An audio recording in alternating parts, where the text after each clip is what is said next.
हम लोग क्या पढ़ रहे थे इसके पहले? Artificial hybridisation. आ जाओ। आर्टिफिशियल हाइब्रिडाइजेशन मैंने इसमें आपको बताया था आर्टिफिशियल हाइब्रिड क्या है और इनको बनाने की जरूरत क्यों पड़ती है। कहाँ चले गए थे भाई आप? कई दिन बाद दिखे। चलो, हमने आपको इसमें क्या पढ़ाया था? मैंने पढ़ाया था आर्टिफिशियल हाइब्रिडाइजेशन क्या है ना, और इसकी जरूरत क्यों पड़ती है।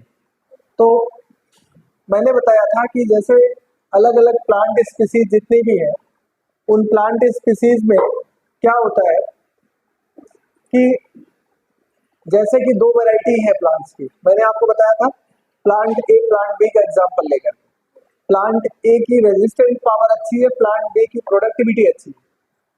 तो उस कंडीशन में क्या करते हैं हम? उस कंडीशन में हम एक प्लांट को क्या करते हैं, एक प्लांट की जीन को, अच्छी वाली जीन को निकालकर दूसरे में इंसर्ट कर देते हैं, जिससे क्या हो जाता है, मैंने बताया था, फिर से रिवाइज कर देता हूँ यार, ऐसा लग रहा है। चलो, मैंने बताया था मान लो प्लांट ए है और ये प्लांट आपका बी है, इसकी प्रोडक्टिविटी अच्छी है, इसमें क्या अच्छी है? प्रोडक्टिविटी अच्छी है। इस प्लांट की प्रोडक्टिविटी अच्छी है और इस प्लांट की क्या? रेजिस्टेंट पावर अच्छी है, रेजिस्टेंट पावर अच्छी है, रेजिस्टेंसी अच्छी है। तो हम क्या करेंगे, इसकी प्रोडक्टिविटी वाली जीन इसमें डाल देंगे, इसकी प्रोडक्टिविटी भी बढ़ जाएगी, या इसकी रेजिस्टेंट वाली जीन इसमें डाल देंगे तो इसकी भी रेजिस्टेंट पावर बढ़ जाएगी। ठीक है ना? तो अगर हम ऐसा करके एक नई वैरायटी ऑफ प्लांट बनाते हैं तो उस प्लांट को हम क्या बोलते हैं? हाइब्रिड प्लांट बोलते हैं। क्या बोलते हैं? हाइब्रिड प्लांट बोलते हैं। इतना मैंने पढ़ा दिया था। इसमें किसी को कोई कंफ्यूजन हो रहा है? नहीं हो रहा है। चलो, अगर नहीं हो रहा है तो बहुत अच्छे बच्चे हैं आप। अगला बात आती है अगले की, इसके लिए जब हम इसको करते हैं आर्टिफिशियल हाइब्रिडाइजेशन, तो उस समय कुछ सावधानियां हमें देखनी पड़ती है। सावधानियां क्या? जिससे ये आर्टिफिशियल हाइब्रिडाइजेशन गड़बड़ ना हो, इसके लिए हमें कुछ सावधानियां और कुछ स्टेप्स समझने होंगे। तो इसके लिए हमें क्या क्या स्टेप्स हैं जो इन्वॉल्व है, स्टेप्स जो है मैं उनको बता रहा हूँ।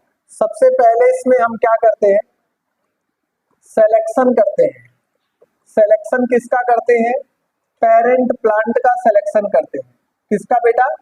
Parent plant. मतलब हमको कौन सा प्लांट लेना है हम उसे सेलेक्ट करते हैं, पहला काम। जैसे कि हमको दो प्लांट ले रहे हैं मैंगो के, मान लीजिए, तो हम क्या करेंगे? मैंगो के प्लांट्स को सेलेक्ट कर लेंगे, ठीक है ना।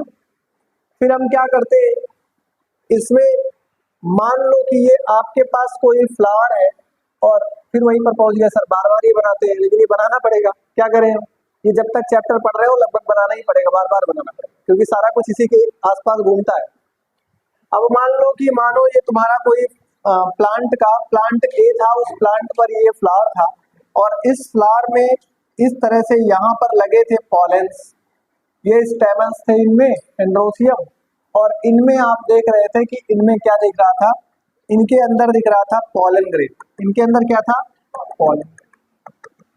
आप चाहते थे कि ये जो फ्लावर है इसके अंदर जो एम्ब्रियो सैक है, इसके अंदर जो एग सेल है, उस एग सेल को फ्यूज करे ऐसा कोई गैमेट जो आप यहाँ पर लाके डालें। आप ऐसा चाह रहे थे क्योंकि आप आर्टिफिशियल करा रहे हैं, लेकिन डर है कि हो सकता है इसका पॉलन निकल करके यहाँ चला जाए। हो सकता है कि नहीं हो सकता है?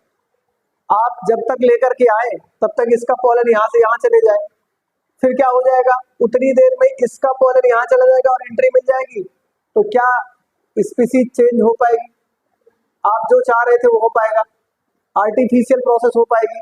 नहीं। ये प्रोसेस तो नेचुरल हो गई ना, यहाँ से यहाँ चला गया। तो इसलिए मेंडल साहब ने कुछ रूल बताए थे आर्टिफिशियल हाइब्रिडाइजेशन। उन्होंने कहा कि सबसे पहले हम क्या कर देंगे, सबसे पहले तो हम इसको इमैस्कुलेट कर देंगे और इसको बैगिंग मतलब इसमें बैग लगा देंगे, स्टिग्मा को हम कवर कर देंगे, ठीक है ना। मतलब इमेच्योर स्टिग्मा को पहले हम क्या करेंगे? कवर कर देंगे। इसको क्या करते हैं? कवर कर देते हैं।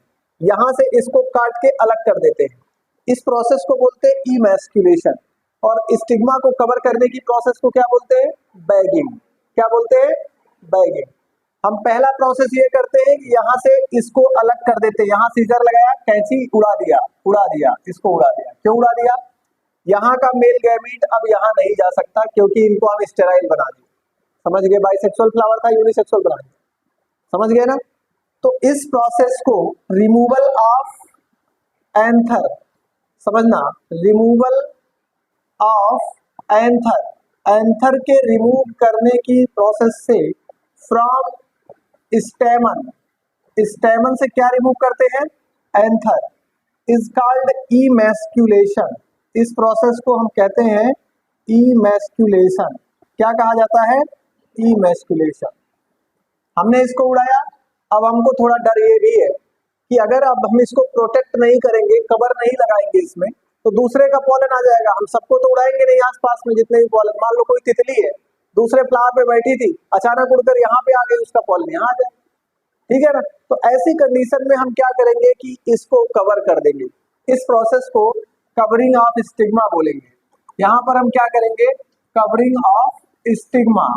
स्टिग्मा को हम इसे कवर कर देंगे। किससे कवर करेंगे? बाय बैग, पॉलीथीन से कवर करते हैं, बैग से कवर करते हैं। और इस प्रोसेस को हम कहते हैं बच्चों बैगिंग। क्या कहा जाता है? कोई समस्या? हमने इसको कवर कर दिया इमेच्योर स्टिग्मा को, ठीक है ना? इमेच्योर था तभी कवर कर दिया, इसको गायब कर दिया। अब तीसरा प्रोसेस ये आता है कि पॉलन डस्ट ला करके जो हम चाह रहे हैं, फिर इसको हम क्या करेंगे? इस पॉलन डस्ट स्टिग्मा पर डालना चाहेंगे, जो हम लेकर के आएंगे। मतलब हम चाहते हैं जिस स्पीसीज का पॉलन, उसको हम लेकर के आएंगे, इसके ऊपर डस्ट करने के लिए चाहते हैं यहाँ डालना, लेकिन मजबूरी क्या है? क्योंकि यहाँ पर बैग पहले से लगी हुई है, तो हमें बैग को फिर से हटाना पड़ेगा। ठीक है ना? तीसरा स्टेप है, उसको बोलेंगे रीबैगिंग। यहाँ पर फिर हम क्या करेंगे? रीबैगिंग। यहाँ पर रीबैगिंग का मतलब है removal of bag to dusting of pollen. Pollen को डस्ट करने तक के लिए बैग को हम हटाएंगे। ठीक है ना? समझ में आया ना? जब हम हटा देंगे फिर से पॉलन इस पे डाल देंगे, जो पॉलन हमें डालना है। लेकिन डर ये है कि आगे दूसरा पॉलन भी ना आ जाए, इसलिए हम उसको फिर से कवर कर देंगे। उस प्रोसेस को हम बोलेंगे डी बैगिंग। प्रोसेस नंबर चौथा क्या बोलेंगे? D bagging. तो आपको समझ में आया? टोटल आर्टिफिशियल पॉलिनेशन के लिए जो स्टेप है वो कितने हैं? 4। कितने स्टेप हैं? 4। पहला स्टेप ये वाला है आपका फर्स्ट। सेकेंड स्टेप क्या है? क्वेश्चन आता है, फिर आता है आपका बैगिंग, ये स्टेप है बैगिंग वाला। और फिर ये तीसरा स्टेप है रीबैगिंग, फिर इसके बाद है डी बैगिंग। समझ पाए कि नहीं समझ पाए? समझ पाए? कोई कंफ्यूजन है? नहीं। आप लोगों को एक बात समझ में आई होगी कि अब ये क्वेश्चन पूछा जाएगा कि इसका सीक्वेंस सही है क्या, तो आप बताएंगे emasculation, removal of anther from स्टेमन, स्टेमन से हम एंथर को रिमूव कर देंगे। Covering of stigma with A bag और पॉलीथीन, हम उससे कवर कर देंगे। ठीक है ना? फिर हम पॉलन को लाएंगे तो उस लिए आपको बैग हटाना पड़ेगा, तो उसको हम बोलेंगे रीबैगिंग। बैग हटा रहे हैं, फिर से उसके बाद हम दोबारा कवर करेंगे, दैट्स डी बैगिंग। समझ गए कि नहीं समझ गए? कोई कंफ्यूजन नहीं? तो आप आर्टिफिशियल के स्टेप में पहला पॉइंट लिख लें। पहला पॉइंट लिखेंगे, सम स्टेप्स आर इन्वॉल्व, कुछ स्टेप्स इन्वॉल्व है, some steps are involve in artificial pollination या hybridisation, in artificial hybridisation, in artificial hybridisation,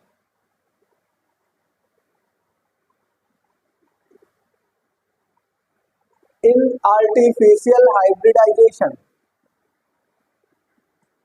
number 1, selection of parents plant. पहले हम पेरेंट प्लांट को सेलेक्ट करेंगे। Selection of parent plant,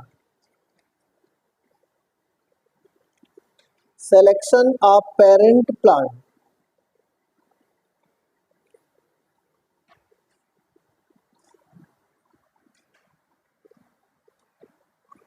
number 2 emasculation, emasculation ये लिखा, emasculation removal of anther from stamen, ये genetics में भी पढ़ेंगे आप, रिमूवल ऑफ एंथर फ्रॉम स्टेमन, स्टेमन से एंथर को रिमूव करना। जल्दी आओ, अगला पॉइंट इमैस्कुलेशन। दूसरा बैगिंग, बैगिंग कवरिंग ऑफ, लिखो बेटा, covering of, bagging covering of immature stigma by bag, covering of immature stigma by bag, bag की हेल्प से इमेच्योर स्टिग्मा को कवर कर देंगे। बात बिल्कुल नहीं करोगे, काम करो भाई। बैगिंग लिखा। तीसरा स्टेप डी बैगिंग, हाँ बैगिंग के बाद डी बैगिंग, डी क्या, रीबैगिंग, रीबैगिंग फोर्थ स्टेप है। डी बैगिंग पहले हम हटाएंगे, फिर रीबैगिंग मतलब अगेन लगाएंगे, ठीक है ना। यहाँ पर आपको ऐसे नहीं देता, समझो।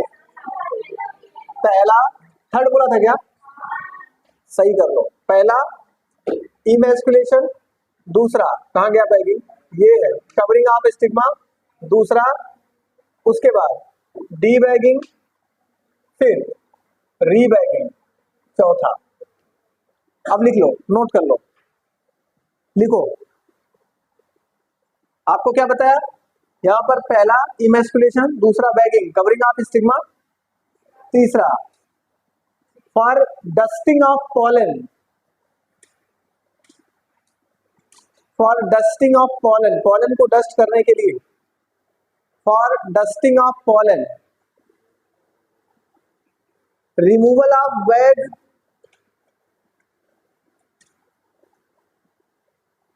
फ्रॉम स्टिग्मा, स्टिग्मा से बैग को रिमूव करेंगे, called debagging, called D bagging.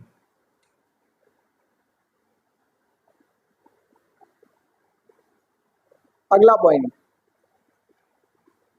D bagging के बाद अगला पॉइंट रीबैगिंग ना, rebagging after dusting of pollen, after dusting of pollen, pollen को डस्ट करने के बाद again covered by bag to stigma, bag को स्टिग्मा, स्टिग्मा को बैग के द्वारा फिर से कवर कर देना, फ्रॉम स्टिग्मा मतलब टू स्टिग्मा, कॉल्ड क्या कहेंगे हम इसे, रीबैगिंग, क्या कहेंगे, रीबैगिंग।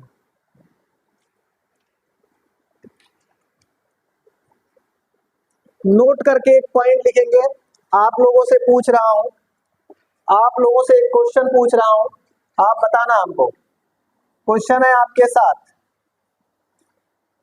In all steps,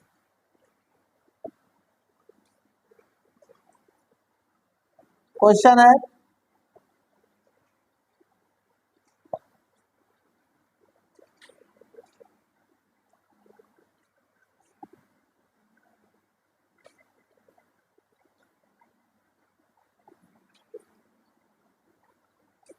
in following steps, ये क्वेश्चन है आपका, ऑप्शन है in following steps which step does not involve in unisexual plant, बताओ। हाँ वेरी गुड, बिल्कुल सही आंसर है इनका। रिया ने बताया सर इमैस्कुलेशन, ठीक है ना। इमैस्कुलेशन आंसर इसलिए अच्छा है क्योंकि यहाँ पर बाइसेक्सुअल है ही नहीं, तो इमैस्कुलेशन की जरूरत है ही नहीं, ठीक है ना। ये आंसर सही है, इमैस्कुलेशन, समझ गए ना।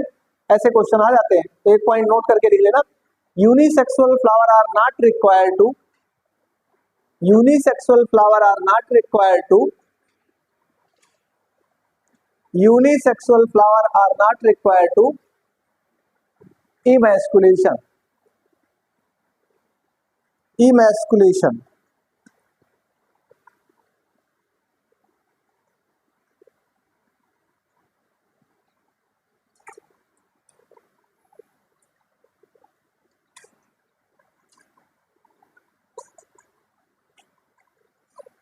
बन गया। चलो नेक्स्ट पॉइंट है बेटा double fertilization, double fertilization, double fertilization is an special characteristic feature of angiospermic plant. समझना, डबल फर्टिलाइजेशन एंजियोस्पर्मिक प्लांट का क्या है, स्पेशल कैरेक्टरिस्टिक फीचर है। तो पहला क्वेश्चन आपसे ये पूछा जा सकता है कि ये किसका स्पेशल, कौन से प्लांट ग्रुप का फीचर है। तो आप जिम्नोस्पर्म, एंजियोस्पर्म, टेरिडोफाइटा हो सकते हैं ऑप्शन में। आप बताएंगे किसका फीचर है, एंजियोस्पर्मिक प्लांट का स्पेशल फीचर। कोई कंफ्यूजन? दूसरी बात यहां से पूछा जा सकता है कि इसको किसने खोजा था, जो कि तुम्हारे सिलेबस में अब नहीं है, अब पहले लिखा हुआ था। अगर लिखा होगा तो बोर्ड की बुक में तो 100% दिया है। एक साइंटिस्ट है जिनका नाम था नावास्चिन। मैं बता देता हूं बस आपको समझने के लिए। एक साइंटिस्ट है जिनका नाम क्या था, नावास्चिन, नावास्चिन साहब थे। और एक फ्रूट में इन्होंने खोजा था इसको, जिनका नाम था, फ्रूट का नाम था फर्टिलेरिया। क्या नाम था, फर्टिलेरिया। ये बोर्ड के लिए आप जान लीजिएगा, एमएससी सीईटी के लिए जान लीजिएगा, यहाँ इसका कोई यूज नीट के लिए नहीं है। नीट में डायग्राम और सॉरी नीट में ये आपका साइंटिस्ट और ये सब नहीं पूछे जाने, बट इतना जानते रहो कि नावास्चिन साहब ने इसकी डिस्कवरी करी थी। किसने किया था, नावास्चिन। आप लोग बात नहीं किया करो, क्योंकि आपका नाम लेकर के मैं बोलूंगा, वीडियो चल रहा है तो आपके पेरेंट्स आएंगे तो दिखा दूंगा, देखो तुम्हारा बच्चा बोल रहा था, इसलिए इसका नाम बार बार लेना पड़ता है। तो इसलिए आप बात क्लास में बिल्कुल मत किया करिए। इधर देखो, एंजियोस्पर्मिक प्लांट में नावास्चिन ने खोजा था। किसने खोजा था, नावास्चिन ने, और वो प्लांट था फर्टिलेरिया। कौन सा प्लांट था, डबल फर्टिलाइजेशन एंजियोस्पर्म का फीचर कैसा है समझो बच्चों। ये फर्टिलाइजेशन होता ही वहीं पर है जहां पर आपने पहले पढ़ रखा है। ये सब प्रोसेस चलती ही वहीं पर है जहां पर आप अब तक पढ़ रहे हैं। और आप जो डायग्राम अब तक पढ़ रहे हैं वो डायग्राम किसका है, ये ओव्यूल का। किसका है, आप किस टाइप का ओव्यूल पढ़ रहे हैं, एनाट्रोपस। Very good. आप जो अभी तक ओव्यूल पढ़ रहे हैं, इस ओव्यूल का नाम है एनाट्रोपस ओव्यूल। क्या नाम है, एनाट्रोपस। एनाट्रोपस ओव्यूल साधारण टाइप का ओव्यूल है। कॉमनली इसे इन्वर्टेड ओव्यूल भी कहते हैं। क्या कहते हैं, इन्वर्टेड, और इसे इन्वर्टेड ओव्यूल कहते हैं। इन्वर्टेड, बार बार इस सबको इसलिए बोलता हूं कि सीधे क्वेश्चन आपको मिलेंगे। मॉड्यूल आपने नहीं लिया अब तक, लिया? अगर नहीं लिया तो मॉड्यूल आ गया है, कृपा करके आप मॉड्यूल ले लीजिए, क्योंकि क्वेश्चंस लगाने के लिए आपके पास क्वेश्चन होने जरूरी है। एक टाइम ऐसा होता है कि आपके पास तो मॉड्यूल नहीं आता, आप बोलते हैं, तो एक टाइम ऐसा है कि आपके पास मॉड्यूल रखा है आके, आप उसको नहीं ले रहे हैं, आप उसको ले लीजिए। फायदा ये होगा कि सीधा सीधा आपको क्वेश्चंस लगाने के लिए जो टॉपिक है उस पे छोटे छोटे क्वेश्चंस के 1 लाइन के क्वेश्चन, उसके बाद असर्शन रीजन, फिर स्टेटमेंट। जो लापरवाही आपने 11th में करी है वो सारी लापरवाहियां आप 12th में इग्नोर करो, उनको ना करो। टाइम पे जो पढ़ाया जाए जाके एनसीईआरटी रीड करो। 55% क्वेश्चन 12th के ही आएंगे बेटा, 11th के बस 40-45% क्वेश्चन आते हैं। सिलेबस 11th का ज्यादा बड़ा है, 12th का सिलेबस कम है, बट 12th के क्वेश्चन ज्यादा आते हैं, 11th के क्वेश्चन कम आते हैं। वेटेज मैंने आपको बता रखा है, प्लांट फिजियोलॉजी का बेस्ट वेटेज है, वहां से उनको अच्छे से करना है। ह्यूमन फिजियोलॉजी भी करना है, बाकी तो छोटे छोटे वेटेज है, 2-2 क्वेश्चन के, 3-3 क्वेश्चन के, लेकिन इसमें जेनेटिक्स का बहुत बम्पर वेटेज है, बायोटेक्नोलॉजी का बहुत अच्छा वेटेज है, इकोलॉजी का बहुत अच्छा वेटेज है। जो चैप्टर अभी तुम पढ़ रहे हो उसका तो 2-3 क्वेश्चन का वेटेज है, लेकिन 3 क्वेश्चन नहीं, नीट के लिए 1 क्वेश्चन भी मायने रखता है। नीट के लिए तो 1 क्वेश्चन भी तुम्हारे लिए मायने रखता है ना। अगर तुम 4 नंबर पीछे होते हो तो तुम 40,000 बच्चे से पीछे चले जाओ, और मैं कम ही बता रहा हूँ, हो सकता है कि 1 लाख से पीछे चलेगा। ठीक है ना, पॉइंट में मार होती है वहां पे, पॉइंट में। 1 क्वेश्चन तुमने गलत किया, तुम्हारा 1 नंबर कम हुआ था, तो इसलिए तुम 20,000 बच्चे से पीछे गए। समझ रहे हो ना? कंपटीशन बहुत अच्छा है, लेकिन सिलेक्शन भी आसानी से हो जाएगा, इसलिए कि एनसीईआरटी का दायरा है। उन्होंने सीधा सीधा कह रखा है कि हम एनसीईआरटी के बाहर जाएंगे ही नहीं क्वेश्चन पूछने के लिए, समझ रहे ना? तो आप एनसीईआरटी को जितना पढ़ो, जितना ज्यादा प्रैक्टिस कर सको करो। मॉड्यूल को मैंने बोला था शुरू में, पहले दिन भी, आज भी बोल रहा हूँ, जितने क्वेश्चन तुम्हारे मॉड्यूल में है वो सफिशिएंट है। अगर आप स्टेटमेंट, असर्शन, रीजन और पीवाईक्यूज के साथ साथ वन लाइन के सभी क्वेश्चन अटेम्प्ट कर पा रहे हो, बायोलॉजी में 360 आपका कोई रोकने वाला नहीं है, आपको 360 मार्क्स मिलेंगे ही मिलेंगे टेस्ट सीरीज अप्लाई करने के बाद, समझ रहे हो ना? तो अभी आपको एनसीईआरटी रीड डेली करना है, साथ साथ जितने कॉन्सेप्ट में पढ़ा रहा हूँ उनको समझना है। नहीं समझ में आए तो आप वीडियो लेक्चर्स बाद में देख लीजिएगा, इसीलिए रिकॉर्ड कर रहे हैं। उनको जाकर के बाद में जहां जो कॉन्सेप्ट समझ में नहीं आ रहा है 10-5 मिनट बीच में, उसको आगे बढ़ा करके वहां देख लीजिए। तब भी नहीं समझ में आए, हम नीचे बैठते हैं, आके हमसे मिल लेना, पूछ लेना, लेकिन लापरवाही बर्दाश्त नहीं करो। मॉड्यूल आप परचेज कर लो, जो भी उनका है उनको अपना शुल्क दे दो, लेकिन मॉड्यूल देना ही है वो आपको। चैप्टर निकलते चला जाएगा, फिर आप खरीदेंगे भी, मतलब लेंगे भी मॉड्यूल, फिर कोई मतलब नहीं निकलेगा। लेना मतलब ये है कि पहला चैप्टर अपना खत्म होने की स्थिति में है, 2 लेक्चर और हो जाएगा ज्यादा से ज्यादा, ये चैप्टर खत्म हो जाए, फिर हम सेकंड चैप्टर में एंट्री करेंगे। तो तुम अभ्यास कब करोगे, प्रैक्टिस कब करोगे? जब पहला वाला नहीं कर पाओगे तो दूसरा वाला में फिर तुम्हारा बैकलॉग लगते चला जाएगा, वो चीजें कवर नहीं होती, इसलिए मैं बोल रहा हूँ। तो जितना ज्यादा हो सके उसको करो, बिना प्रैक्टिस के कुछ संभव नहीं है। देखो, इसको हम बोलते हैं इन्वर्टेड ओब्यूल। आप देखोगे तो आपको मॉड्यूल में सारे क्वेश्चंस मिलेंगे बेटा, एनसीईआरटी पढ़ोगे एनसीईआरटी में भी मिलेंगे, एक भी क्वेश्चन आपका बाहर नहीं होगा, ध्यान दो। यहाँ पे मैंने बताया था कि आपको एक सेल दिखती है और दूसरी दिखती है, यहाँ पर 1, 2 और 3 सेल दिखती है। मैंने आपको बताया था इसमें एक सेल और भी दिखती है। इन सबके नाम आपको पता है क्या? बोलो, पता है कि नहीं पता है? पता है। डबल फर्टिलाइजेशन आपको मजाक में समझ में आ जाएगा, बट वेरी इंपॉर्टेंट क्वेश्चन है बेटा, यहाँ से क्वेश्चन बनते हैं, ध्यान देना। जो ऊपर की सेल्स है बच्चों, इन सेल्स को कहते हैं एंटीपोडल सेल्स। क्या बोलते हैं? Antipodal cells. इनका नाम है एंटीपोडल सेल। ये आपके एंटीपोडल सेल है। ऊपर नीचे से मतलब नहीं है, जिधर माइक्रोपाइल होगा उधर एग सेल होगा, बताया था ना? क्योंकि ऊपर नीचे कई बार ये होता रहता है, इन्वर्टेड है तो कई बार घुमा देते हैं ऊपर, कई बार नीचे। ठीक है, अभी आपको मैं जब डबल फर्टिलाइजेशन के बाद आगे पढ़ाऊंगा डेवलपमेंट ऑफ एम्ब्रियो, तो उसमें एनसीईआरटी ने माइक्रोपाइल को ऊपर बना रखा है, तो इसलिए मैं आपको बार बार समझाते रहता हूँ, इधर ध्यान देना। नीचे की ये दो सेल्स हैं, इनको बोलेंगे हम सिनर्जिड सेल। कैसी सेल है बेटा? सिनर्जिड सेल है, दैट इज सिनर्जिड सेल। और बच्चों, सिनर्जिड सेल के बीच में ये जो ऊपर की तरफ सेल दिख रही है, इसको हम क्या बोलते हैं? Egg cell. क्या बोलते हैं? Egg cell. ये आपका है एग सेल, समझना, एग सेल। बच्चा इसमें एक बात ये समझना है कि मैं डबल फर्टिलाइजेशन पढ़ाना चाह रहा हूँ आपको। डबल फर्टिलाइजेशन का मतलब है कि 2 बार फर्टिलाइजेशन, ठीक है ना? और ये एंजियोस्पर्म में ही होता है 2 बार फर्टिलाइजेशन। मैंने कल आपको बताया था कि पॉलन ट्यूब जब पॉलन ग्रेन बोले तो मेल गैमीट को लेकर के अंदर की तरफ एंट्री करती है, तो उसके पास एक ही ऑप्शन है, माइक्रोपिलर रीजन से एंट्री करना एम्ब्रियो साइट में। बट ओव्यूल में वो 3 तरफ से एंट्री कर सकता है, इधर से, इधर से, इधर से, कहीं से भी आएगा, लेकिन फाइनल रास्ता उसको इधर से आना पड़ेगा, समझ गए ना? मैं अगर आपको थोड़ा सा ये डिटेल्ड बताऊं तो मान लो ये आपका पॉलन ट्यूब है और ऐसे एंट्री करते हुए इधर से आया और ये ऐसे एंट्री करते हुए आया, मेल गैमीट को लेकर के आया, तो इसको गाइड करने के लिए यहाँ पर मैंने एक क्वेश्चन आपको बताया था, गाइड करने के लिए कुछ फिंगर लाइक प्रोजेक्शन यहाँ पर पाए जाते हैं। इस तरह से कुछ फिंगर लाइक प्रोजेक्शन इसके अंदर पाए जाते हैं, जिनको हम कहते हैं फिलीफॉर्म एपरेटस। क्या बोलते हैं? Filiform apparatus. ये जो फिलीफॉर्म एपरेटस है वो क्या करती है? और सिनर्जिड सेल्स ये क्या करती है? Guiding of pollen tube. Pollen tube को क्या करती है? गाइड करती है। कहाँ के लिए? एग सेल की तरफ इशारा करती है कि भैया एग सेल इधर है। जैसे ही ये पॉलन ट्यूब यहाँ एंट्री करता है, सिनर्जिड सेल अपने आप डीजनरेट होना शुरू हो जाती है, डीजनरेट हो जाती है। मेल गैमीट जो इसके अंदर था, ये एक मेल गैमीट था मान लो, दूसरा मेल गैमीट, सब मैं विजुअल आपको दिखा रहा हूँ इसलिए दूसरा मेल गैमीट ही है। पहला वाला मेल गैमीट जाता है और ये फ्यूज कर देता है इसको, किसको? एग सेल को।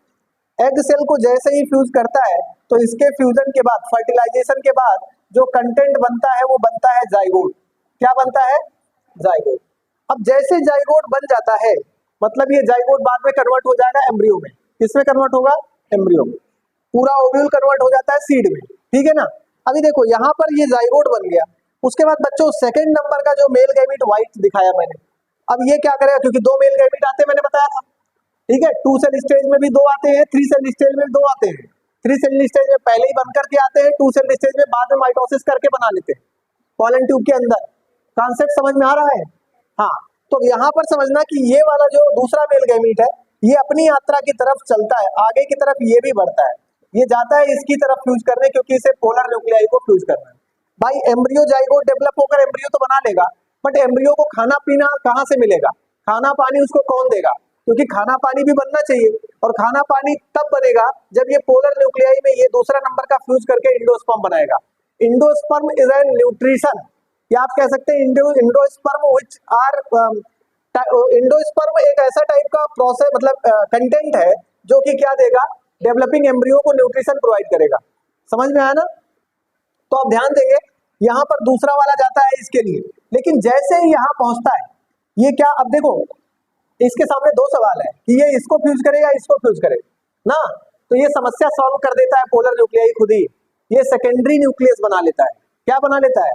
सेकेंडरी न्यूक्लियस, मतलब जस्ट प्रियर टू फ्यूजन, जैसे ही प्रियर हो, जैसे fertilization, just prior to fertilization, जैसे ही ये फर्टिलाइजेशन के लिए जाना चाहता है, इसके सामने एक सवाल है कि मैं इससे मिलूं या इससे मिलूं, उसके पहले ही ये दोनों कहते हैं तुम किसी से मत मिलो, तुम्हारी समस्या हम खुद ही सॉल्व कर दे रहे हैं। ये दोनों आपस में जुड़ जाते हैं और ये पोलर न्यूक्लियाई अब कन्वर्ट हो जाता है सेकेंडरी न्यूक्लियस के फॉर्म में। इसको क्या बोलते हैं हम? Secondary nucleus. तो यहाँ पर हम लिख देंगे ये हमारा क्या हो जाता है, सेकेंडरी न्यूक्लियस। ये सेकेंडरी न्यूक्लियस के फॉर्म में कन्वर्ट हो जाते हैं और ये मेल गैमीट फटाक से इसको फ्यूज करता है, और जब इसको फ्यूज कर देता है तो कंटेंट बनता है प्राइमरी इंडोस्पर्म न्यूक्लियस, और यही फाइनली डेवलप होकर के बनाता है इंडोस्पर्म। ठीक है ना? अब इंडोस्पर्म वह कंटेंट है जो कि इस एम्ब्रियो को, जो एम्ब्रियो इसमें डेवलप हो रहा है, इस एम्ब्रियो को न्यूट्रिशन देता है। समझ गए कि नहीं? समझ गए? जब ये डेवलप होगा, एम्ब्रियो बन गया तो एम्ब्रियो डेवलप भी तो होगा। अब ये जब डेवलप होगा तो खाना पानी मिलना चाहिए, क्योंकि स्टार्टिंग में, बाद में तो भाई पानी एब्जॉर्ब कर लेता है प्लांट जो है जमीन से, खाना भी ले लेता है जमीन से, न्यूट्रिशंस भी लेता है जमीन से, खाना बना लेता है पत्तियों के माध्यम से, है ना, फोटोसिंथेसिस कर रहे। लेकिन जब तक कुछ नहीं है तब तक ये देता है न्यूट्रिशन, कौन? इंडोस्पर्म। और इस प्रोसेस में जहां पर one male gamete fuse to egg cell, another one fuse to polar nuclei या secondary nuclei, both both fertilization, two types of fertilization is included to form double fertilization। इसी को हम क्या कहते हैं? Double fertilization. समझ गए कि नहीं समझ गए? समझ गए ना? तो आप अगर पूछे कि डबल फर्टिलाइजेशन क्या है, आप लिखेंगे out of two male gamete one are fuse to egg cell, another one fuse to polar nuclei are called double fertilisation. This process has been discovered by Nawaschin in fritillaria. इन्होंने किसने खोजा था? फर्टिलेरिया में नावासिन साहब ने खोजा। कोई कंफ्यूजन है क्या? नहीं है? आप इसको समझ गए होंगे, तो एक एक सवाल अगर समझ गए तो आप नोट करिएगा। Double fertilization, double fertilization, double fertilization लिखा? नोट करो। Fertilization will takes place twice, दो बार फर्टिलाइजेशन होगा। Will takes place twice, twice.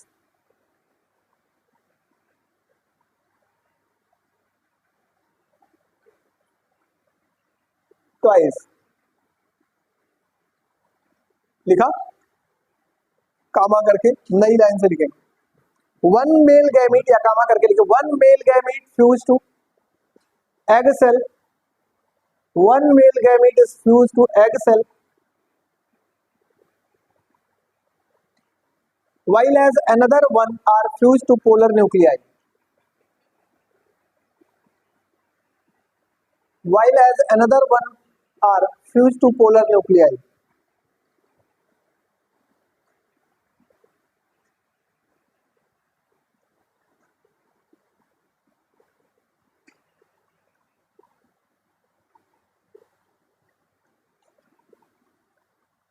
After fertilization of male gamete and egg cell, fertilization कब होता है? सिंगेमी के बाद। After fertilization of male gamete and egg cell,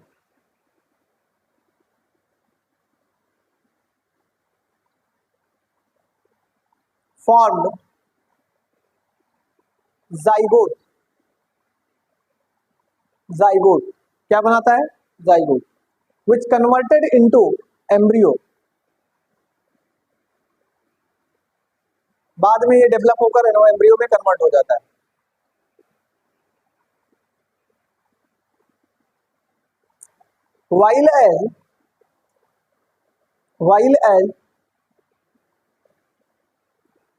while as second male gamete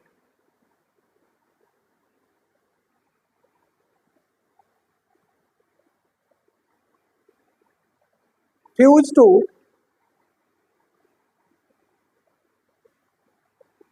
secondary nucleus. Secondary nucleus क्यों बोलेंगे? Because ये शुरू में जैसे ही फर्टिलाइजेशन से पहले अपने आप को फ्यूज कर लेता है। सेकेंडरी न्यूक्लियस ब्रैकेट में लिख लेंगे, polar nuclei fuse to each other just prior to fertilisation, bracket में polar nuclei fuse to each other just prior to fertilisation, just prior to fertilisation. Fertilisation के ठीक पहले पोलर न्यूक्लियाई क्या करता है बच्चा? हाँ, फ्यूज हो जाता है ना। अगला पॉइंट, ये double fertilization, are called double fertilization, note कर लेना बस, यही प्रोसेस है double fertilization, are called double fertilisation.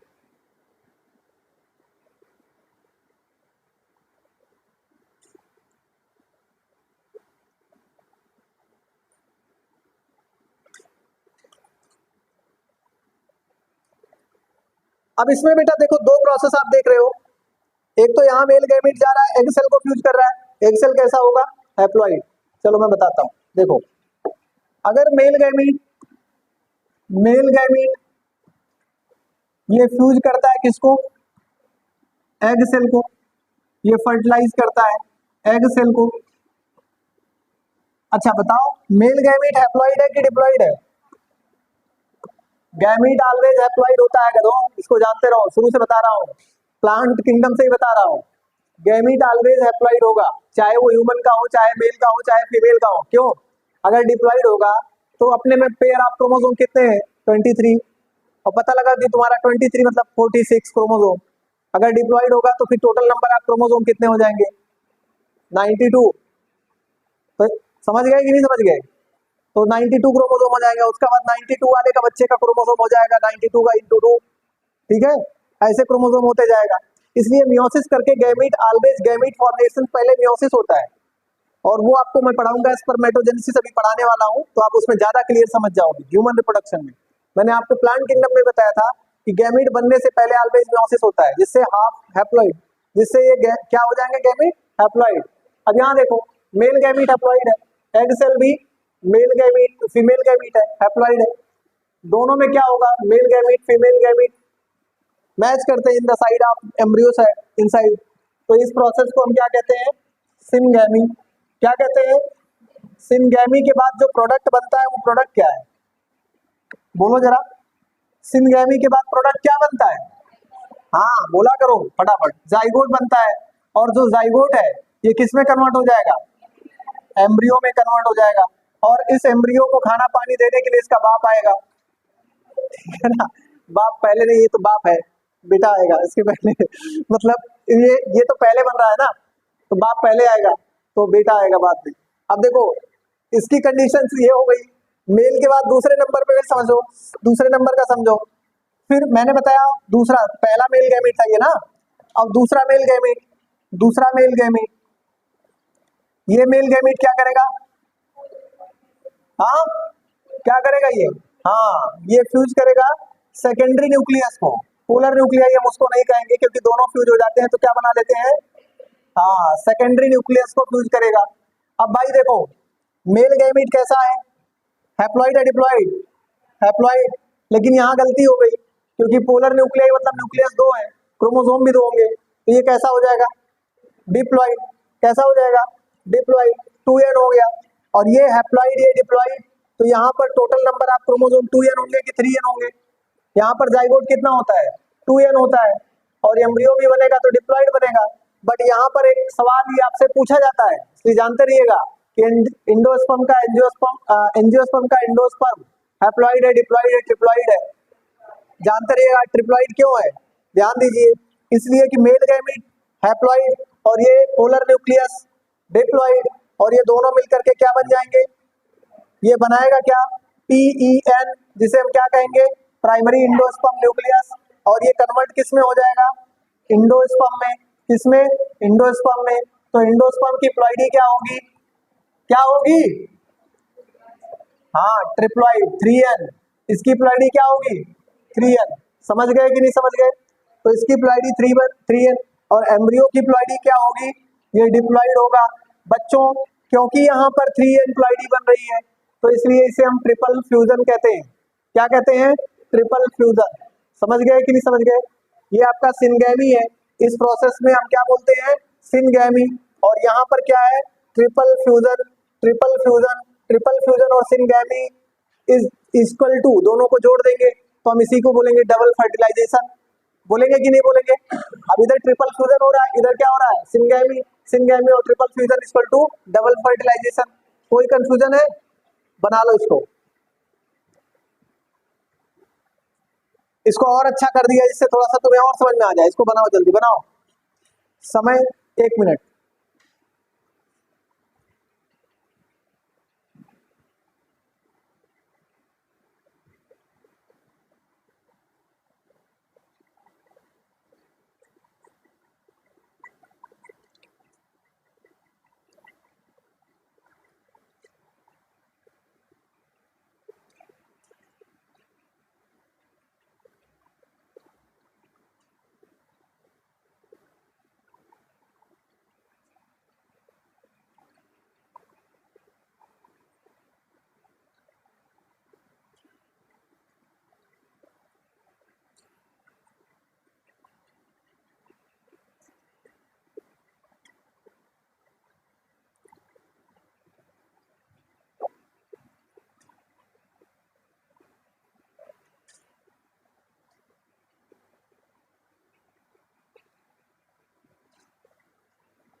कैसे लेट हो रहे हैं आजकल आप लोग,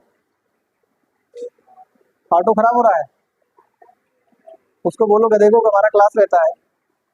अंकल तुम्हें क्या पता है कि तुमको तो कुछ पता है नहीं, उसको लगता होगा ऐसे चल रहा है, बोलो उसको क्लास है इनका, मेरा छूट जाएगा।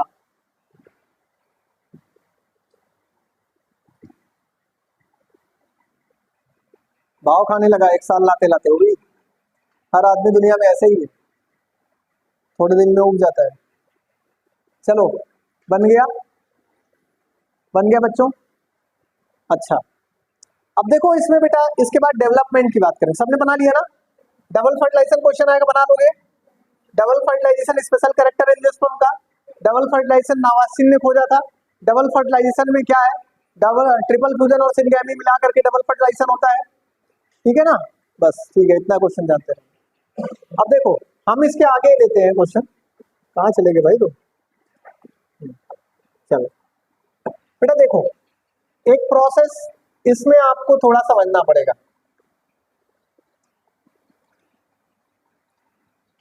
ये भी देखते देखते उग गए होगे तुम, बार बार यही बनता है, बार बार यही सब बनता है, लेकिन क्या करें, बनानी ही है यार। इधर देखो भाई, देखो इसको समझो, इस डायग्राम में कुछ चीजें आपने देखी थी, उन चीजों से डेवलप होकर के क्या बन जाता है, सीड और फ्रूट। तो किससे सीड बनता है, किससे फ्रूट बनता है, ये आपको बताता हूँ। ये आप अभी तक जो देख रहे थे, ये सब प्रोसेस चल रहा था किसके अंदर, हाँ ये आप समझ गए होंगे ना। ये डायग्राम क्या है, ओवरी, क्या है, ओवरी, ये ओवरी था। ये डायग्राम के बाद अंदर का ये पोर्शन जो है, ये क्या है, ये आपका ओव्यूल था।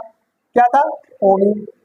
ओव्यूल के अंदर मेरे भाई आपको दिखता है ये यहाँ पे इंटेगुमेंट, क्या दिखता है, इंटेगुमेंट दिखता है, इंटेगुमेंट दिखता है। और इंटेगुमेंट के अंदर जब चलेंगे तो यहाँ पर मैंने आपको बताया था ये चीजें दिखती हैं, और यहाँ पर आपको दिखता है, यहाँ पर। अब इसको मैं डेवलप फॉर्म में बनाता हूँ, क्योंकि आप समझ गए होंगे। एग सेल कन्वर्ट हो जाता है किसमें, आपको पता है एग सेल किसमें कन्वर्ट होता है, जाइगोट में, और जाइगोट किस में कन्वर्ट हो जाता है, तो यहाँ पर हम लिखते हैं एग सेल कन्वर्ट होता है जाइगोट में, ठीक है, और यहाँ पर हम लिखते हैं जो पोलर न्यूक्लियाई था ये कन्वर्ट हो जाता है इंडोस्पर्म में। किस में कन्वर्ट हो जाता है, इंडोस्पर्म। समझ गए ना। अब बेटा एक बात समझना है कि फल फिर किससे बनता है, सीड किससे बनता है, सीड कोट कौन बनाता है, मतलब सीड के ऊपर का छिलका कौन बनाता है, फल के ऊपर का छिलका कौन बनाता है, ये सारी चीजें आपको समझनी है। देखो ओवरी जो है ये राइपेंड ओवरी जब डेवलप हो जाती है तो ये कन्वर्ट हो जाती है किसके फॉर्म में, फ्रूट के फॉर्म में। राइपेंड ओवरी को ही हम फ्रूट बोलते हैं, डेवलप्ड ओवरी को ही हम फ्रूट बोलते हैं। Ovary is converted into fruit. अब बेटा ओवरी के ऊपर की जो वाल है उसको बोलते हैं ओवरी वाल। क्या बोलते हैं यार, ओव्यूल के सामने फ्रूट लिख दिया मैंने, देखो कितना गलत काम किया, ओवरी के सामने लिखना था, यहाँ पर ovary is converted into fruit. ये किस में कन्वर्ट हो जाता है, फ्रूट में। और बेटा इसके ऊपर की जो कवरिंग है ओवरी वाल बोलते हैं, क्या बोलेंगे, ओवरी वाल। ओवरी वाल इज कन्वर्टेड इनटू फ्रूट वाल। किस में कन्वर्ट हो जाएगा, फ्रूट वाल में कन्वर्ट हो जाएगा। समझो मेरी बात, ये किस में कन्वर्ट हो जाएगा, फ्रूट वाल में। कोई कंफ्यूजन है नहीं ना, ये फ्रूट वाल में कन्वर्ट हो जाएगा। अब बेटा देखो आगे आते हैं, ओव्यूल आ जाता है, ovule is converted into seed. ये किस में कन्वर्ट हो जाएगा, सीड में। Ovule is converted into seed. तो भाई सीड के ऊपर, सीड नंगा पुंगा तो रहेगा नहीं, सीड के ऊपर भी बड़ी कवरिंग होगी ना। अच्छा आप बताओ नेकेड सीड कहाँ पाया जाता है, bearing. Naked seed bearing plant are called gymnosperm. Gymnosperm का कैरेक्टर है, बट एंजियोस्पर्म में ऐसा नहीं है। एंजियोस्पर्म में सीड के ऊपर कवरिंग होती है, इसने कपड़ा पहनना सीख लिया था। तो यहाँ पर ओव्यूल के ऊपर आपको जो दिख रहा है ये वाला कवरिंग, इसको हम बोलते हैं क्या, इंटेगुमेंट। क्या बोलते हैं, इंटेगुमेंट। मेरे बच्चों आपको इंटेगुमेंट जो है ये क्या बना के दिखाता है, सीड कोट। इसको बोलते हैं सीड कोट, या फिर इसको बोलते हैं सीड टेस्टा। इसी को हम यहाँ और क्या बोलते हैं, सीड टेस्टा। सीड कोट बनाता है और सीड टेस्टा बनाता है। सीड टेस्टा अगर लिखा रहेगा तो ये मत समझना सीड टेस्ट ले रहा है, इसका मतलब ये है कि सीड के ऊपर की कवरिंग। नहीं तो समझो कि ये सीड टेस्टा मतलब टेस्ट लेने वाला सीड, ऐसा नहीं है। सीड टेस्टा का मतलब है सीड के ऊपर की कवरिंग। समझ गए ना, कौन बनाएगा, इंटेगुमेंट। अंदर का पार्ट जो है ये, अब अंदर के पार्ट में चलते हैं। ओव्यूल की वाल को मैंने बताया ये इंटेगुमेंट बनाएगा, ओव्यूल क्या बनाएगा, सीड बनाएगा। तो आप जान गए कि फ्रूट कौन बना रहा है, फ्रूट की वाल कौन बना रहा है, सीड कौन बना रहा है, सीड की वाल कौन बना रहा है। समझ गए ना। अंदर चलेंगे तो आपको मिलेगा क्या, ये क्या है, इंडोस्पर्म। और ये बना रहा है कौन, प्राइमरी इंडोस्पर्म न्यूक्लियस। समझ गए ना, जो सीड के खाना के काम में आता है, न्यूट्रिशन के, न्यूट्रिएंट के फॉर्म में। और ये जाइगोट को क्या बनाता है, तो सर ये एम्ब्रियो बनाता है। ये क्या बनाता है, एम्ब्रियो बनाता है। और एम्ब्रियो के बनाने की प्रोसेस के स्टेप को मैं जस्ट आपको बताने वाला हूं, आप समझ गए ना। सीड को कनेक्शन कौन देता है, प्लेसेंटा से जोड़ने के लिए फ्यूनिकल देता है, बता ही चुका हूं इसमें, कोई कंफ्यूजन नहीं, आप इसको समझ गए होंगे। 4 पॉइंट जल्दी से नोट करो, 4 पॉइंट फटाफट नोट करो। हेडिंग बनाया कुछ, पोस्ट फर्टिलाइजेशन डेवलपमेंट, हेडिंग बना लो, post fertilisation development, post fertilisation development, post fertilisation development.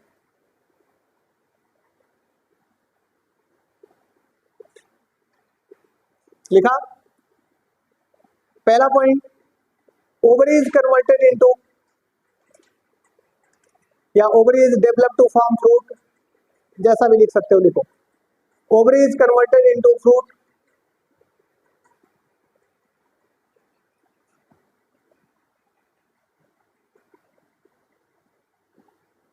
ovary is converted into, ovary wall is developed to form fruit wall,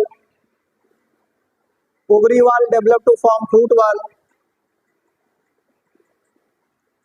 ovary wall developed to form fruit wall। दो बातें हो गई बाहर से, तीसरा number किसका आएगा, इंटेगुमेंट का, ओव्यूल का। Ovule is developed to form seed, ovule developed into seed, ये डेवलप होकर के क्या बनाएगा, seed.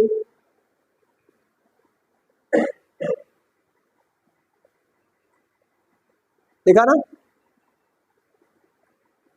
Integument develop to form seed coat or seed testa,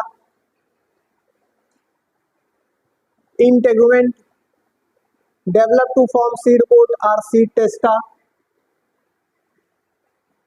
seed coat or seed testa.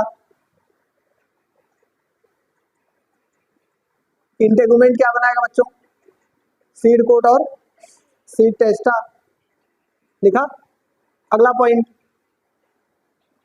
Seed coat seed testa हो गया, integument भी हो गया, 4 हो गए। अगला पॉइंट अंदर की तरफ चलेंगे तो आपको मिलेगा PEN, primary endosperm nucleus to form endosperm, PEN, primary endosperm nucleus form endosperm.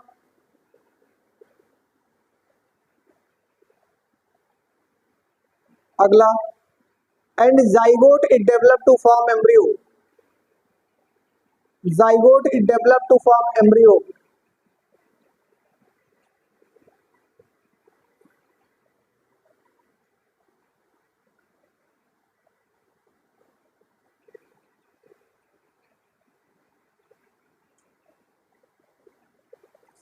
Zygote it develop to form embryo, zygote develop होकर के क्या बना लेगा, एम्ब्रियो बना लेगा।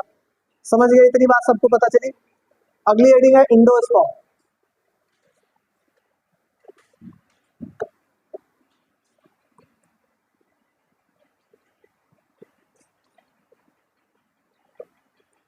इंडोस्पर्म,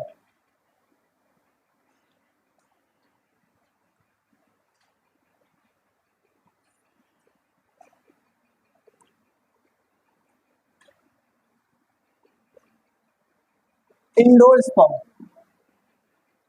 इंडोस्पर्म क्या है, अगर आपसे पूछा जाएगा तो आप अपने भाषा में भी लिख सकते हो। क्वेश्चन तो मैंने बता ही दिए, काम क्या क्या ये भी बता दिया है। इंडोस्पर्म क्या है, ये ओव्यूल है, एम्ब्रियो सैक है, इसके अंदर का ये भरा हुआ सब्सटेंस क्या है, इंडोस्पर्म है, जो कि डेवलप हो रहे इस एम्ब्रियो को खाना पानी देने का काम करेगा। इतनी बात समझ गए। पहला क्वेश्चन कि इंडोस्पर्म कैसा होता है, 3N होता है, तो आप बताएंगे कि इंडोस्पर्म कैसा है, ट्रिप्लॉइड है मेरे भाई, कैसा है, ट्रिप्लॉइड है। दूसरी बात पूछ सकता है कि यहाँ पर आपको और क्या काम करता है, provide to nutrition of developing embryo, ये क्या करता है, प्रोवाइड टू न्यूट्रिशन, किसको न्यूट्रिशन प्रोवाइड करेगा, हाँ, to provide to nutrition of developing embryo, जो डेवलपिंग एम्ब्रियो इसके अंदर जो डेवलप हो रहा है, डेवलपिंग एम्ब्रियो को क्या देगा, न्यूट्रिशन। तो आपको इसके बारे में इतना समझ में आया कि endosperm is a nutritive substance which help या which provide to nutrition of developing embryo, it is an triploid structure। ये कैसा स्ट्रक्चर है, ट्रिप्लॉइड स्ट्रक्चर है। अब बेटा इसमें 2 क्वेश्चंस आते हैं, मैं भी आपको बताऊंगा। इसमें आप देखोगे तो कुछ प्लांट्स ऐसे होंगे आपको मिलेंगे जहां पर आपको इंडोस्पर्म दिखेगा, वो इंडोस्पर्मस प्लांट कहलाते हैं। जहां पर इंडोस्पर्म होगा, ऐसे इंडोस्पर्मस, ऐसे प्लांट को क्या कहा जाता है, इंडोस्पर्म। जहां पर प्रेजेंट होगा, क्या प्रेजेंट होगा, इंडोस्पर्म, ऐसे प्लांट को क्या कहेंगे, इंडोस्पर्मस। और जहां पर नहीं प्रेजेंट होगा, ऐसे को क्या बोलेंगे, नॉन इंडोस्पर्मस। समझ में आया ना। तो बेटा जहां पर प्रेजेंट होगा इंडोस्पर्म, ऐसे प्लांट्स को बोलते हैं इंडोस्पर्मस। जहां पर नहीं होगा इसको क्या बोलते हैं, नॉन इंडोस्पर्मस। बेटा जहां पर प्रेजेंट होगा इसके लिए एक वर्ड और यूज करते हैं, एल्ब्यूमिनस। क्या यूज करते हैं, एल्ब्यूमिनस। समझना, एल्ब्यूमिनस, एल्ब्यूमिनस मतलब ऐसे प्लांट जहां पर जिनके सीड में इंडोस्पर्म पाया जाता है।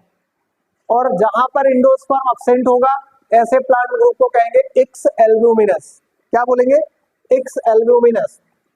जो नॉन इंडोस्पर्मस होंगे, जहां पर अब्सेंट, माइनस एंटी लिख रहा हूं, जहां पर अब्सेंट होता है इंडोस्पर्म, उसको हम क्या बोलते हैं बच्चों, हाँ, एक्स एल्ब्यूमिनस। ये इक्स, इस्क नहीं, इक्स एल्ब्यूमिनस, एल्ब्यूमिनस ये आपका क्या है, इक्स एल्ब्यूमिनस, मतलब वहां पर एल्ब्यूमिन नहीं है। मेरी बात समझ गए ना। पहले तो दोनों टर्म समझ लीजिए, एल्ब्यूमिनस क्या है और नॉन एल्ब्यूमिनस या एक्स एल्ब्यूमिनस क्या है? एल्ब्यूमिनस वे है द सीड विच हैव इंडोस्पर्मस, मतलब जो कि इंडोस्पर्म रखते हैं। अब कौन कौन से सीड ऐसे हैं जहां पर इंडोस्पर्म पाया जाता है? इंडोस्पर्म समझ रहे हो सब लोग? और कौन कौन से ऐसे सीड है जहां पर नहीं पाया जाता है? समझिएगा बेटा, आपको जितने भी डाइकॉट दिखेंगे, डाइकॉट प्लांट, वहां पर लगभग प्लांट ऐसे हैं डाइकॉट्स में जहां पर अब्सेंट है। क्या अब्सेंट है? एल्ब्यूमिन या इंडोस्पर्म, समझ गए ना? लेकिन एक्सेप्शन भी है, जैसे कि कैस्टर, कैस्टर इसका एक्सेप्शन। पढ़ाया था इसको कभी क्या? कब पढ़ाया था? हाँ, तो आपको याद है तो बड़ी अच्छी बात है। तो बेटा ये डाइकॉट्स, बड़ी बहुत खुश हो रहा हूं मैं कि आपको याद है और आप बता रहे हो कि सर मैंने पढ़ा है। देखो दूसरे ऐसे प्लांट ग्रुप है जहां पर बच्चों, जहां पर क्या है, आप मैंने बताया प्रेजेंट है इंडोस्पर्म, तो ऐसे प्लांट ग्रुप को हम क्या बोलते हैं? मोनोकॉट्स। ये कौन है बेटा?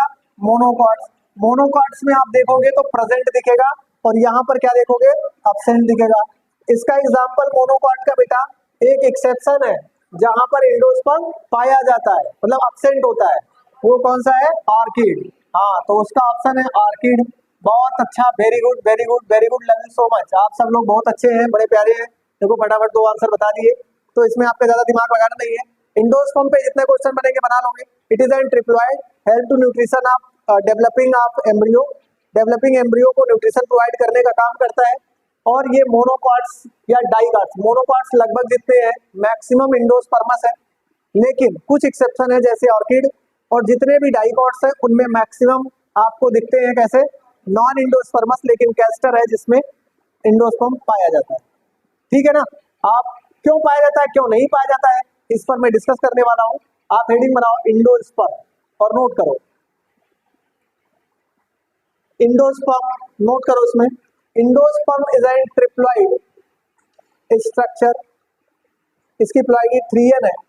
Endosperm is an triploid structure. कैसा स्ट्रक्चर है? Triploid structure. Endosperm is an triploid structure which help to provide, which provide to nutrition of, which provide to nutrition of developing embryo, which provide to nutrition of developing embryo, nutrition of developing embryo। ये किसको, embryo को क्या देता है? Nutrition provide करने का काम करता है। समझ गए ना? अगला पॉइंट, अगला पॉइंट लिखेंगे। इस टॉपिक में तो फिलहाल नहीं दिखाना है उसको, लेकिन अब लिख लीजिएगा।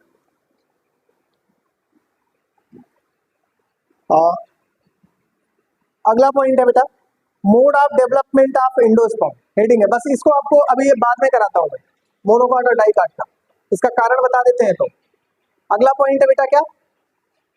Mode of developing, mode of development of endosperm.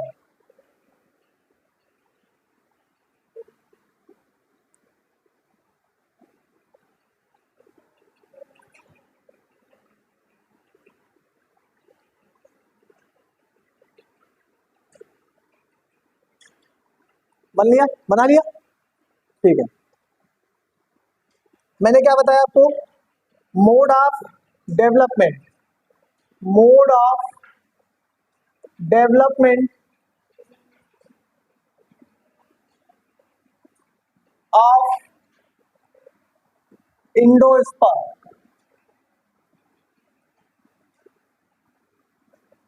अरे यार ये तो बड़ा गड़बड़ हो गया, लाइट चली गई है ना। चलो कोई बात नहीं, मोड ऑफ डेवलपमेंट को यहीं पे रोकते हैं अभी, जब तक लाइट नहीं आती, फिर उसके बाद कंटिन्यू करेंगे, है ना। अरे यार क्या